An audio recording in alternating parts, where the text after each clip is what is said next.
Olá, estamos aqui gravando mais um episódio do programa Diversas, o Direito por Elas, feito para todos e todas por elas. Juliana Cardoso Ribeiro Bastos, professora de Direito Constitucional, Priscila Pâmela e Marcelo Ortiz, advogadas criminalistas, e eu sou a Gabriela Araújo, sou advogada e professora de Direito Eleitoral, e o tema de hoje será Fake News.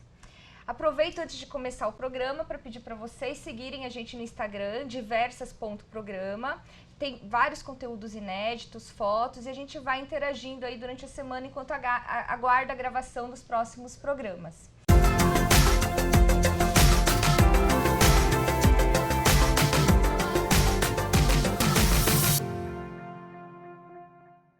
Então, para começar hoje o nosso tema, começar pela professora Juliana.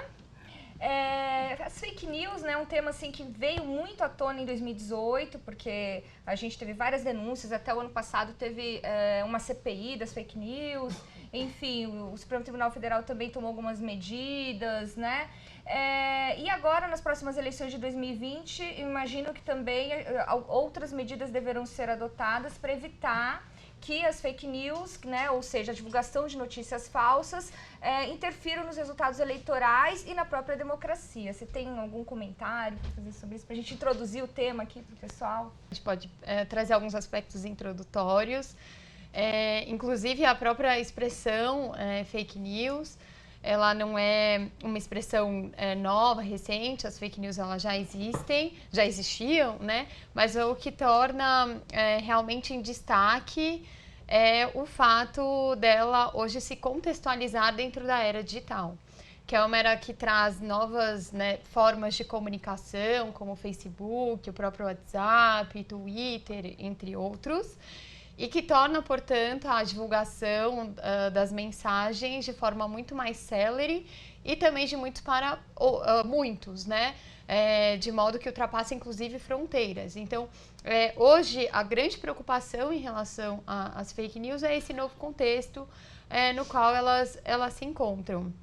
Como a Gabi mencionou, aqui no Brasil, nas nossas últimas eleições, nós tivemos a preocupação em relação a elas. Por conta disso também, este ano, nós continuamos a nos preocupar sobre o seu impacto nas eleições e também a procurar formas de controlá-las para evitar esse impacto que elas possuem. Mas, né? Assim, a diferença, Ju, é que, assim, já existia esse crime, né? Porque as fake news, a gente pode, aí as criminalistas também podem ajudar a gente aqui, elas se enquadram muito em ofensa à imagem, ofensa à honra, né? E isso era feito antigamente, talvez usando outros veículos, a imprensa, jornais, ou até os candidatos costumavam ofender aos outros pelo uso dos programas eleitorais, e a novidade parece que foi realmente o uso da internet, o WhatsApp, como a professora Juliana falou, esse método que mais pessoas anônimas podem fazer com que uma mensagem fraudulenta seja disseminada de forma mais rápida e tenha um alcance muito maior do que era imaginável antes de iPhone, internet, essas coisas. Então, assim, qual que é a diferença das fake news, que a gente chama hoje de fake news, divulgadas pelas redes sociais, com o que já existia antes de crime? Como é que funciona isso? Bem, eu não sei como a gente... A grande questão da novidade aqui, com relação a esses crimes, né, que a gente tem dito que tem como base a fake news, o avanço tecnológico. Porque o Código Penal, desde 40, ele trata de crimes de informações divulgadas contra pessoas, contra alvos, que tenham conteúdo falso, que tenham conteúdo manipulado, que tenham conteúdo ofensivo. Né? Então, o que diferencia isso do que diferenciava antes é o avanço mesmo em tecnologia. Porque antes a notícia demorava muito a se chegar, né, para o espectador final, para o consumidor da notícia, para qualquer nome que nós tenhamos dado aí para a pessoa que recebe. Então, para a mídia impressa ou até mesmo para as mídias televisivas ou auditivas de rádio, nós tínhamos ali um tempo muito maior. Agora, em segundos, as notícias são propagadas. E o dano que isso traz à democracia é enorme quando nós trazemos aqui conteúdos que não são verdadeiros. E nós tivemos isso muito nessas últimas eleições. E Mas é isso, sempre foi tratado, né? Nós não é uma foi novidade. Um tipo penal. Sempre foi. Então, lá o 138, 139, 140 do Código Penal, os artigos, eles já tratam dos crimes de difamação, injúria e de calúnia.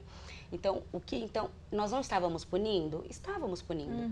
A grande questão é que o avanço da tecnologia possibilitou que essas informações falsas sejam propagadas com um volume e com uma velocidade absoluta. Então, a legislação penal, ela não conseguiu se debruçar com relação a isso, porque não é um problema estritamente da lei penal. É um problema, de avanço tecnológico. Um código antigo não vai conseguir olhar para a questão tecnológica. Um código antigo tem que se preocupar com a essência, que é o que o nosso código fez. Então, ele já se preocupou em preservar a honra do sujeito passivo, que é quem é o destinatário desses crimes, né? Então, ele pode afetar tanto os candidatos à eleição, como qualquer outra pessoa. Não é só um crime específico da legislação eleitoral. Mas, desculpa te interromper, mas Marcela, agora que você falou sobre o crime específico eleitoral, você acha então, já que a Priscila explicou aqui, que já existe um tipo penal, que já é crime, né, divulgação de mensagens fraudulentas sobre pessoas ou fatos, seria necessário criar um tipo específico para crimes eleitorais, como foi criado ano passado, né? Talvez você possa até falar melhor.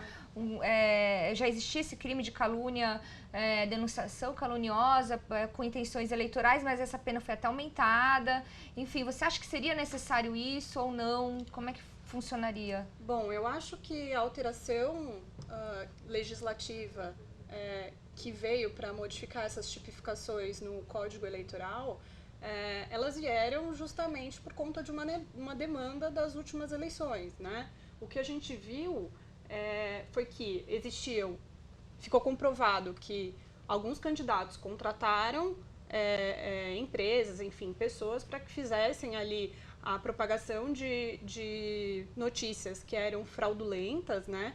E, enfim, eu acho que essa modificação veio para coibir esse ponto específico, né? Essas alterações no Código Eleitoral vieram para coibir esse ponto específico. Mas o que eu me pergunto, e claro, aí fica para uma reflexão de todos, até que ponto o direito penal ele vai poder influir no pensamento daquela pessoa que está disseminando a notícia que é fraudulenta. Até porque... Não sei como controlar também, né? Porque são tantas pessoas que compartilham. Exato. E eu acho que vai também um pouco da consciência da pessoa que recebe aquela notícia. Porque muitas vezes a pessoa recebe uma notícia que é fraudulenta e ela vê apenas a manchete e de cara compartilha aquilo para algum familiar ou para algum amigo ou para um grupo, enfim, no WhatsApp, por exemplo. E ela sequer foi verificar se aquela notícia ela era verdadeira.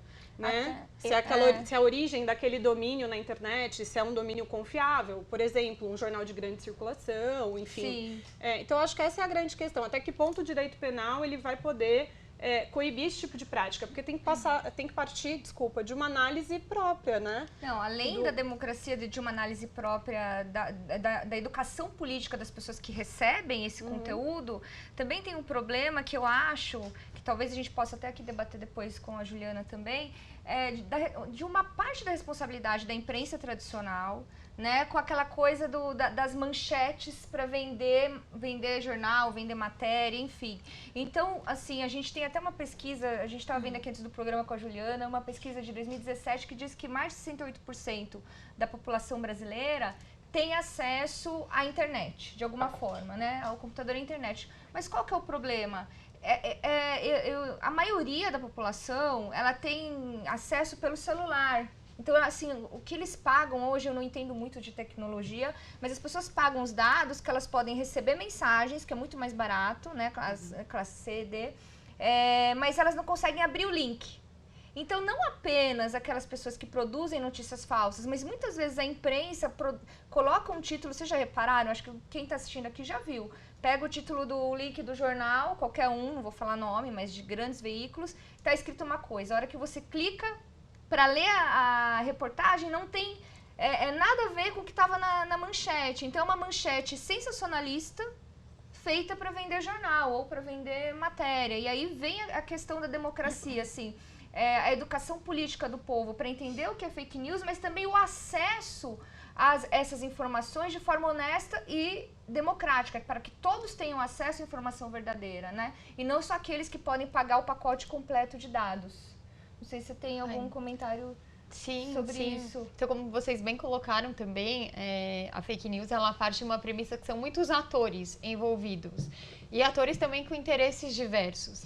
A grande pergunta também que é feita em relação às fake news é o que estaria motivando você a produzir notícias falsas, né? Você desinformar as pessoas. E aí você encontra uma variação de interesses entre aqueles que ficam felizes pelo simples fato de disseminarem notícias que não sejam verdadeiras, mas também os chamados caça-cliques, que acho que é muito esses que a Gabi acabou de mencionar, aqueles que ganham, né, com aqueles cliques que são feitos decorrentes dessas chamadas que acabam chamando a atenção de todo mundo, e aí quando você vai ver não era aquilo, né? Sim. E também um pouco do que a Marcela levantou a respeito do impacto eleitoral. Então, você também tem notícias falsas visando ali um grupo determinado, uma consequência específica. Então, você tem atores diversos com finalidades ali diversas, o que torna difícil também você trabalhar um efetivo controle das fake news propriamente ditas. E aí também vem uma discussão, aí chamando para o direito constitucional, entre a própria liberdade de expressão das pessoas, que é o campo no qual as fake news se encontram, e a necessidade de controle. Né? E aí vem o aspecto penal, que é uma dessas facetas, mas aí existem outras formas que a gente tem que discutir, implementar. Fica até uma dica, o TSE, a Justiça Eleitoral, ela fez um seminário importante sobre fake news, que está inclusive disponibilizado pela internet, onde levantou a questão, né, muito com a preocupação da questão eleitoral, mas num discurso até que vai um pouco além disso. E outros órgãos também já têm levantado preocupação e desenvolvido mecanismos de controlar a fake news, como a própria OEA, onde ela inclusive levanta a questão da própria criminalização, né, ela defende a ideia de que o caminho não seria criminalizar, mas muito pelo contrário, aí você encontra uma grande quantidade de pessoas defendendo por meio da educação.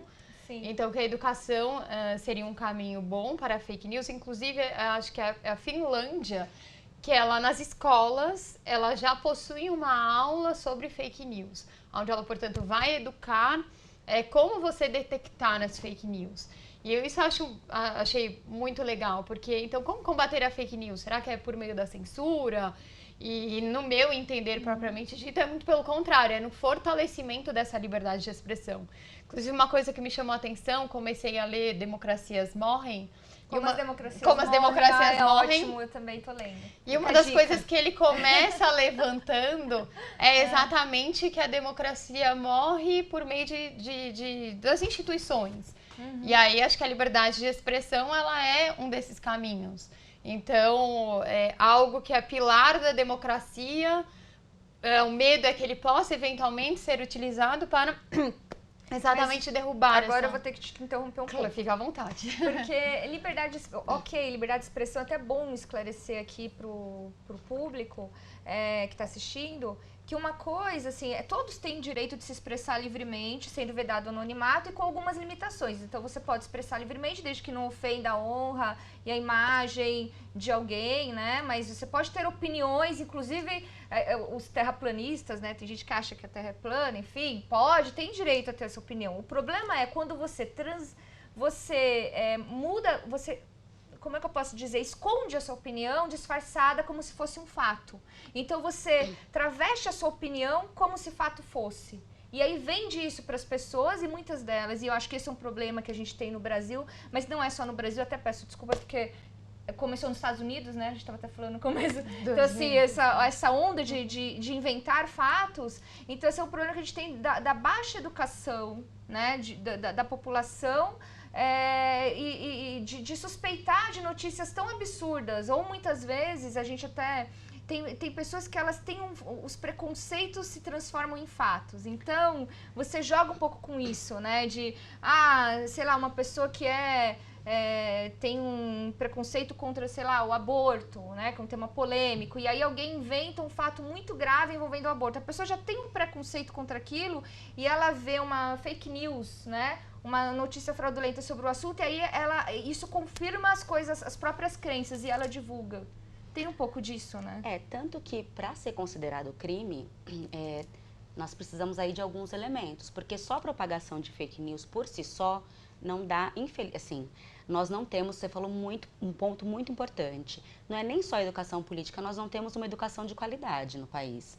Então, exigir de pessoas que sequer possuem acesso à educação, que elas compreendam que aquela qualidade daquele conteúdo que está sendo divulgado, que ela está tendo acesso, que ele é falso, a gente está exigindo demais de algumas camadas da população que sequer têm acesso. Camadas de pessoas que nem estavam acostumadas com a grande quantidade de informações que elas recebem. Exatamente. Então, a velocidade com aquelas informações chegam.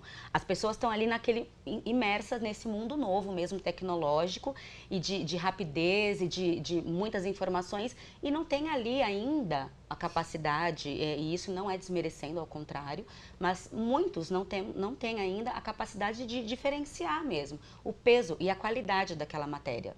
Então, por várias vezes, a propagação dessas informações, ela se dá sem a intenção de difamar uma pessoa, de caluniar uma pessoa, de praticar qualquer ato contra a honra de uma pessoa. Por várias vezes, isso dá por ingenuidade.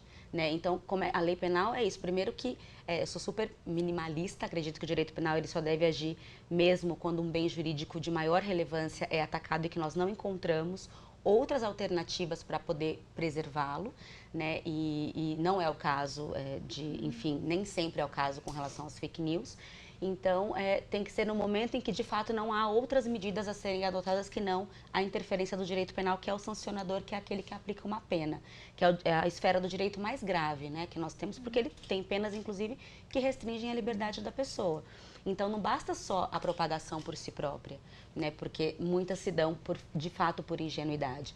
Há aí a intenção de propagar uma notícia com conteúdo falso. Para prejudicar alguém. Exatamente, em detrimento de uma outra pessoa. Então, eu tenho que visar ali, eu tenho que ter um dolo específico, que nós chamamos de macular a honra dessa pessoa. Eu tenho que ter ali não só a propagação, né? Eu tenho que, a partir de uma ideia, a partir de uma opinião que eu sei sabidamente equivocada, eu transformo essa opinião em um fato ali fraudulentamente produzido de forma equivocada e com a intenção de que isso seja propagado com finalidade de prejudicar a imagem de uma outra pessoa que pode ou não ser um candidato à disputa eleitoral, macular essa imagem. Então, aí vem, por isso é que o direito penal ele não pode entrar sempre. Ele vai entrar quando reunidos todos esses elementos. Caso contrário, nós não vamos estar falando aqui de legislação penal. Enfim, podemos pensar em política, mil e outras coisas. Políticas primeiro política pública, inclusão. Primeiramente, política de educação, porque a partir de então, você conseguir refletir sobre aquele conteúdo, para então, olha, isso de fato não pode ser. Não pode ser imaginável que essa notícia seja verdadeira, para que você consiga, num filtro mais criterioso, avaliar ali a qualidade da informação para propagar ou não. E isso vai investimento em tecnologia, investimento em educação. Nós estamos, assim, muito atrás ainda nisso tudo, né? Não sei se a Má concorda. Eu concordo, claro. O que eu queria dizer só é que eu acho que isso tudo foi muita novidade nessas últimas eleições e foi novidade para a gente num todo, digo, para o Brasil num todo, porque não digo que a gente não previa o que iria acontecer, mas hoje a gente tem um acesso da população, todas as classes, né, A, B, C e D, muito mais fácil a internet. E não que a internet seja uma coisa nova, né, porque a internet está aí há muito tempo, mas o acesso de todos à internet, como você mesma disse, Gabi, agora há pouco, de que hoje as pessoas têm mais dados no celular, mesmo as pessoas da classe C e D, elas têm mais acesso, né? Mas, de todo modo, elas não tinham isso, digo, há 3, 4 anos atrás. Sim. Eu acho que por isso a novidade é tão grande, porque a gente não imaginava que o impacto ia ser dessa maneira, né? Devastador dessa maneira. E por isso é tão fácil elas serem enganadas também. Sim. Bom, é a minha opinião, né? Eu acredito que sim.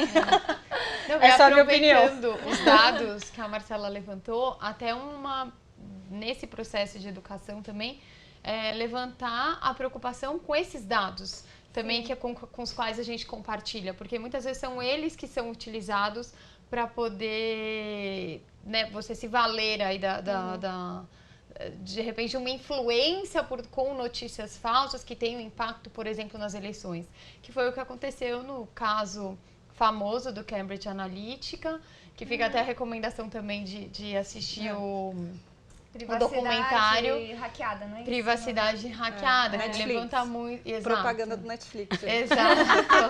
Não, mas a Netflix pode querer contratar a gente também, né? Vai saber. Então, também tomar esse cuidado, exatamente por a gente estar ali também compartilhando os nossos dados, também é uma outra preocupação também como que esses dados são utilizados, inclusive, eventualmente, para facilitar a produção de fake news. E é uma coisa assim, a gente já está caminhando para o fim aqui, uma coisa que eu sempre falo para os meus alunos, e aí pegando o gancho do que a Ju falou no começo do programa, é que se você não tem, as instituições têm grande parcela de culpa no fenômeno que a gente está enfrentando hoje das fake news e dessa desinformação, porque se você não inclui o povo no debate político, se você não... e eu sempre falo de democracia participativa, né? Então a gente até um dia vai fazer um programa específico sobre isso, porque daria aí mais uma hora aí de programa. Mas se a gente não inclui o povo institucionalmente no debate político, se deixa ele alijado dos grandes debates, o que acontece? Ele vai querer, as pessoas têm vontade de falar, elas querem participar. E essa participação hoje está se dando por meio da internet, pela anarquia das redes sociais, né? Facebook, Instagram, porque... E as pessoas estão fazendo isso da forma como elas encontram, não é de uma forma organizada como poderia ser, por exemplo, com mais assembleias, né, audiências públicas, trazendo as pessoas para se educarem politicamente e sobre os seus direitos também, dar cidadania para as pessoas e para a maior parte da população. Você vê que aqui a maioria das pessoas, e aí eu incluo assim, pessoas próximas com grau superior que não fizeram curso de direito não conhecem a própria Constituição.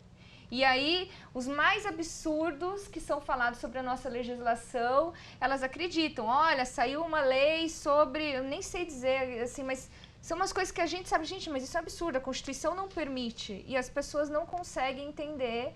E o mínimo que o povo brasileiro deveria ter acesso é a Constituição, né? A fundação política do país.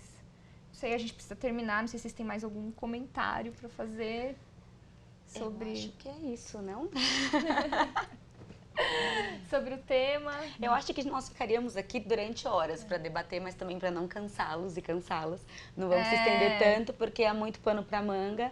E a fake news, de fato, é um problema que pode trazer vários prejuízos para a democracia. Eu acho que nós temos que ter muito isso em mente, né? Infelizmente, a gente não tem resposta ainda de como coibir esse tipo de coisa que não seja pela educação política e educação em si, ou também de novas tecnologias que eu acho que hoje é impossível de barrar esse tipo de compartilhamento em massa de notícia falsa, né? Então... É difícil você avaliar o que é verdadeiro e falso. Eu acho que o que você acabou de falar é o que a gente está dizendo. O que falta é um pouco de educação. Claro, de né? Um pouco não, muita educação, dá um pouco de angústia, né? Você terminar um programa sem dar uma resposta, né? Mas eu acho que não tem uma resposta objetiva. A gente tá aqui no debate, né? E as pessoas estão assistindo a gente e falam, tá, e daí? O que a gente faz? Buscar, eu acho que a gente segura. Claro, a gente tem que ter consciência, o que fazer. Então vamos lá, como criminalista, eu gostaria de dizer olha, se vocês souberem, né, denunciem. Cuidado quando você abre uma notícia, você vai procurar a fonte, claro, se for um veículo que já é conhecido, isso te dá um pouco mais de segurança para compartilhar aquilo, né? Busque saber se aquilo de fato é uma notícia verdadeira, se aquilo tem cara de ser fake news. Sim. E lembrando que, inclusive, quando a gente acessa esses sites que são duvidosos e que propagam esse tipo de notícia, as pessoas também estão aí vulneráveis a, sei lá, pegar um vírus no computador, enfim. É assim que ocorrem também algumas invasões de hackers, até o que recebe por WhatsApp também, né? Às vezes já vem montada a imagem. E uma coisa que eu tenho feito muito, que é graças ao Dr. Google, que eu acho, nossa, Dr. Google é ótimo. Eu sempre que eu acho a notícia meio estranha, eu procuro, porque tem vários sites hoje que eles denunciam boatos. Então, eu não vou lembrar agora para falar para vocês, depois a gente pode até interagir pelo Instagram, mas tem uns sites oficiais que dizem, olha, isso é boato, isso não é, e você pesquisa. Perfeito. Até outro dia... Gente, eu faço isso, eu já fiz isso algumas vezes. Olha, eu vejo uma coisa, eu desconfio, eu entro no Google e vejo se aquilo de fato é E tem que pesquisar real. bastante, né? Porque às vezes você acha um monte de notícia falsa, Tipo. aí depois você vê um ali, boatos, aí você vê que é. Isso. Por exemplo, gente, vocês já cansaram de receber negócio falando que era do Arnaldo Jabor, do Carlos Drummond de Andrade, da Clarice Lispector, que eu adoro, e ela não escreve daquele jeito. E aí você vê, assim, eu bato e falo, gente, a Clarice Lispector não escreve assim. Aí eu vou pesquisar, quando as pessoas me mandam, eu falo, olha, esse texto não é da Clarice Lispector. Mas existem vários sites que dizem isso. Então eu vou falar aqui uma dica não só sobre fake news, mas sobre qualquer coisa. Parem de divulgar, pelo amor de Deus, gente. Coitada da Clarice, ela deve estar se remoendo no túmulo agora. Com esse tanto de... Mas é isso, né? Enfim, todas essas dicas não visam inviabilizar a liberdade de expressão, né? Isso é um direito constitucionalmente assegurado. Verdade, né? Nós aqui, acho que todas, não tenho nenhuma dúvida que somos defensoras desses direitos, mas é a liberdade de expressão com responsabilidade, porque nós podemos colocar não só a honra de uma pessoa, mas aí a questão da democracia de um país, mesmo sob cheque, quando nós estamos propagando notícias de forma irresponsável. É isso aí, gente. Então estamos encerrando aqui mais um programa Diversas, o Direito por Elas, e esperamos vocês no próximo episódio, que vai ser muito legal. Tchau! Obrigada.